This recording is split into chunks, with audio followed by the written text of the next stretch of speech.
안녕하세요. 음산한 비밀들 채널에 돌아오신 것을 환영합니다. 오늘은 항구 근처 편의점에서 야한 아르바이트를 하던 직원이 조금 소름 끼치는 이야기를 들려드리려고 합니다. 늦은 밤, 아무도 없는 곳에서 혼자 있을 때 무슨 일이 일어날지 상상해 보셨나요? 여러분이 조용한 외딴 곳에서 혼자 야한 근무를 한다면 보이지 않는 무언가가 여러분을 지켜보고 있다는 사실을 판단할 수 있을까요? 이 이야기는 한 직원이 접근 섬뜩한 경험을 바탕으로 하며 결국 그를 그만두게 만든 무서운 사건들에 관한 것입니다. 제라지아에서 처음으로 한 아르바이트는 편의점이었습니다.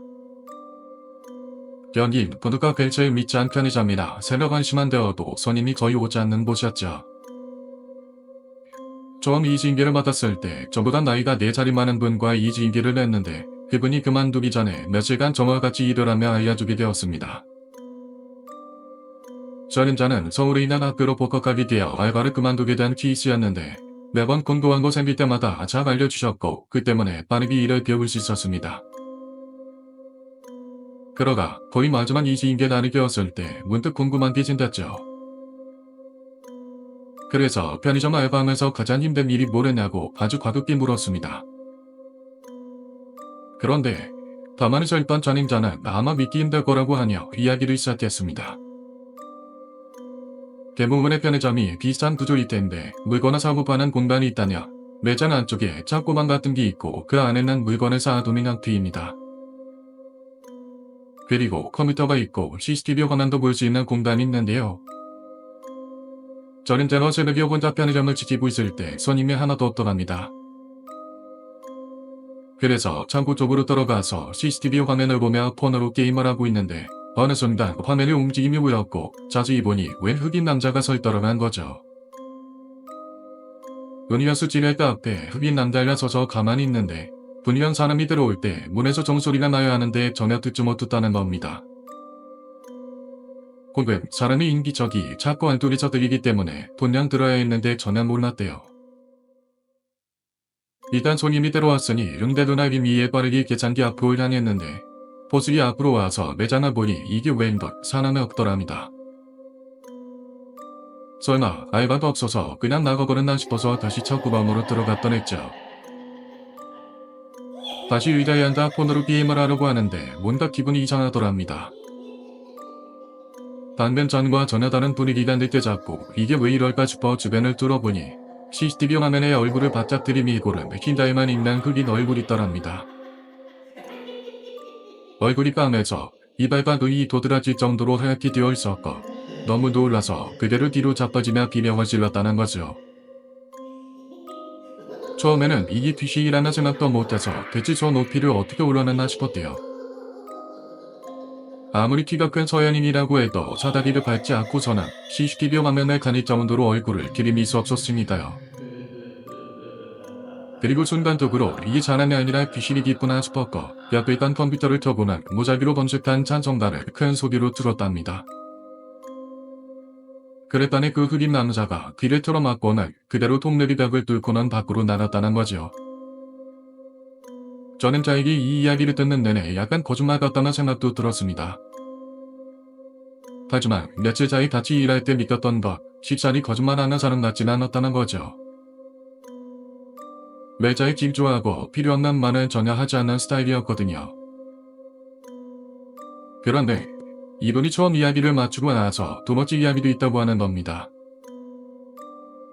이때도 똑같이 손님이 없는 새벽 시간대인데 혼자 포스기 앞에서 공부를 하고 있었대요. 어느 순간부터 자꾸 누군가 본인을 쳐다보는 것 같은 기분이 들기 시작했고 아무리 고리를 돌려가도 손님은커녕 사람하나 보이지 않더랍니다. 그렇게 나쁜 정도가 부는 시점부터는 정말로 누군가 나를 보고 있다는 생각이 들었는데 다시 한번 매장을 둘러보다가 문득 밖을 쳐다봤을 때 유리에 사람이 있다네요. 일어나서 자세히 보니까 유리의 머리를 거의 박다시피 들이밀던 사람은 파마 머리가 한 여자였는데 턱 밑으로 개거품을 질질 흘리고 있다랍니다. 그리고 초점 없는 눈으로 본인을 쳐다보고 있는데 순간적으로 진짜 좀비라도 온 것 같은 생각이 들 정도였다고 하더군요. 도저히 정상적인 사람처럼 보이지 않아서 최대한 침착하게 문을 걸어 잠글 생각으로 다가가는데 움직이는 내내 미친 듯한 표정으로 쳐다보고 있었고 침은 지이질 흐르고 있었답니다. 마치 나를 죽일 것 같은 얼굴이니까 어제도 도망갈 생각을 하고 있다가 문을 걸어 잠그고 뒤쪽으로 슬쩍 나오고 나니까 여자는 어느새인가 사라지고 없더랬죠. 도저히 안되겠다 싶어서 그 시간에 친구한테 전화를 걸어서 제발 오늘 하루만 같이 있어주면 안되겠냐고 해서 친구가 편의점으로 왔대요. 다행히 아무런 일이 없었지만 그날 일을 그만두겠다는 생각이 들었다는 거죠. 그간 편의점에서 겪었다는 소름 끼치는 이야기를 다 듣고 일을 시작하려니 막막했습니다. 달간 알바는 해야 했고 기시 때문에 일을 안 할 순 없으니 포기할 순 없었죠. 다행히도 제가 그곳에서 일을 안 한 6개월간 아무런 이가 없었습니다. 다만 저는 전에 이야기했던 것처럼 일하는 내내 누군가 쳐다보는 느낌은 들었습니다. 일을 날이 비껴지는 다른 사람의 시선은 일하는 내내 비기시 었고 일을 그만두는 날까지 그 기분은 계속해서 들었습니다. 시간이 흘러 저도 복학을 해야 되는 상황이라 일을 그만두게 되었는데 한 달도 안 되는 시점에 사장님에게서 연락이 오더군요. 별 이야기는 아니고 어떻게 지냈는지 궁금하다는 둥 이것저것 이야기를 하다가 결국 며칠 동안만 땜빵을 해주면 안 되겠냐고 부탁을 했습니다. 저야 복학을 준비해야 되니까 당장 일하기라 어렵다고 대답했는데 갑자기 사장님이 제가 일할 당시에 절도 사건을 발생했다고 하시는 겁니다.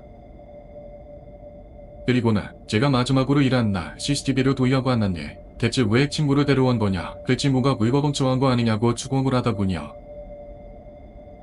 저를 이해할 수 없는 말을 하고 있으니 제가 언제 친구를 데려갔냐, 어느 이야기 전에서라도 이렇게까지 말을 해야 되는 거냐고 따지고 들었죠. 그럼에도 사장님은 내가 그냥 친구 데려오지 말라고 했는데 왜 약속을 어기고 친구를 데려온 거냐고, 물건 없어진 거 어떻게 알 거냐고 쏘아붙이더군요. 미안할 감정을 들기 위해서라도 땜빵을 시키고 싶었던 것 같지만 애초에 있지도 않은 일을 말하고 있으니 저도 열받아서 그대로 전화를 끊었습니다. 다시 전화가 오길래 받았더니 막 뭐라고 하면서 그럼 밤새도록 네 옆에 서 있던 그 여자애는 누구냐고 하더군요. 하얀 옷을 입고 있고 너 옆에서 서 있는데 그럼 걔네 손님이냐고 하는 겁니다. 내 말이 안 믿기면 니네 직접 와서 보면 될 거 아니냐고 화를 내더군요. 저는 사장님이 알바를 하게 한 식당이라고 생각하고 거짓말 하지 마시라고, 친구는커녕 아무도 데려온 적이 없는데 왜 그러시냐고 전화를 끊었죠. 전화를 끊고 화를 가라앉히고 나니까 약간 이상하다는 생각이 들었습니다. 반년도 안 되는 짧은 시간이었지만 사장님은 나름 젠틀하고 괜찮은 분이었거든요. 그런 분이 다짜고짜 전화에 대고 이렇게까지 거짓말을 하고 소리를 지를 이유는 없었습니다. 무엇보다도 저만로 제 옆에 하얀 옷을 입고 있는 사람이 있었는지 궁금하더군요. 물론 당사자가 되어보면 뭐라고 해도 절대 못 볼 정도로 무서워서 자막하지는 못했고요. 그 뒤로 몇 달이 지났을 때 편의점 근처에서 밥을 먹을 일이 있었는데 그때 옆 테이블에 있던 사장님을 우연히 만나게 되었습니다. 사장님은 예전에 일했던 때와 똑같이 장야하게 이사를 건네주셨는데 그때 전화를 했을 때 본인이 너무 심하게 이야기한 것 같다고 미안하다고 하시더군요. 제가 날려고 들어온 알바가 갑자기 나가고 나서 3일 동안 혼자 일을 해야 돼서 화나서 그렇게 마도했다고 말입니다. 나이가 지긋한 분이 어린 사람한테 이렇게까지 미안하다고 하기에 쉽지 않은 걸 알기에 저도 괜찮다고 지금은 일이 잘 돌아가고 있냐고 안부를 여쭸습니다. 그러다 문득 그때 해결하지 못했던 궁금증이 일어났고 사장님께서 CCTV로 보셨다는 그 여자는 정말이냐고 물었죠. 근데 사장님은 그래, 그 여자가 친구가 아니라고 하지만 솔직히 누가 봐도 친구 같다고 하시는 겁니다. 제가 일하는 시간대 중 새벽 1시부터 도미 틀 때까지 계산기 옆에 서 있었고 CCTV라 자세히는 안 보이지만 말을 걸은 것 같아 보이기도 했다고 하시더군요. 그러면서 오히려 괜히 옛날 이야기 꺼내는 것 같다고 말씀을 아끼시는 겁니다. 그래서 저는 그게 무슨 말씀이냐, 저는 일하는 내내 정말로 친구 데려온 적 없다고 말했습니다. 저도 억울해서 영상을 보고 싶긴 했는데 도저히 무서워서 못 봤다. 일하면서 항상 누굴 쳐다보는 느낌이 들었는데 괜히 그런 생각이 들었다고 대답했습니다. 그리고는 지금도 혹시 그 영상 볼 수 있냐고 물었는데 이미 저장 기한이 지나서 영상은 볼 수 없다고 하더군요. 이때 둘 다 약간 이상한 표정을 지었는데 저는 사장님이 화가라 거짓말하는 줄 알았고 사장님은 제가 친구를 본능대로 왔는데 긴장하지 않는다고 생각하셨던 것 같았죠. 그러고 있자 사장님은 뭔가 이야기를 하고 싶은 듯한 표정이었는데 일에 말을 삼키고 짧은 인사를 건네 제 식당 밖으로 나가셨습니다. 제가 느꼈던 6개월 만에 이상한 시선과 전혜자의 말이 틀리지 않았음을 직감한 순간이었죠. 그나마 다행인 건 그때 정말 영상을 봤다는 얼마나 섬찟했을까 싶은 생각이 들었습니다. 지금도 어디 놀러 갈 때 바닷가 근처에 있는 편의점을 볼 때면 그때 생각이 듭니다. 다만 대회 전문 시간에는 급한 일이 아니면 굳이 들어갈 생각이 안 되더군요. 오늘의 이야기는 여기까지입니다. 여러분은 이 직원이 적금 일들을 믿으시나요?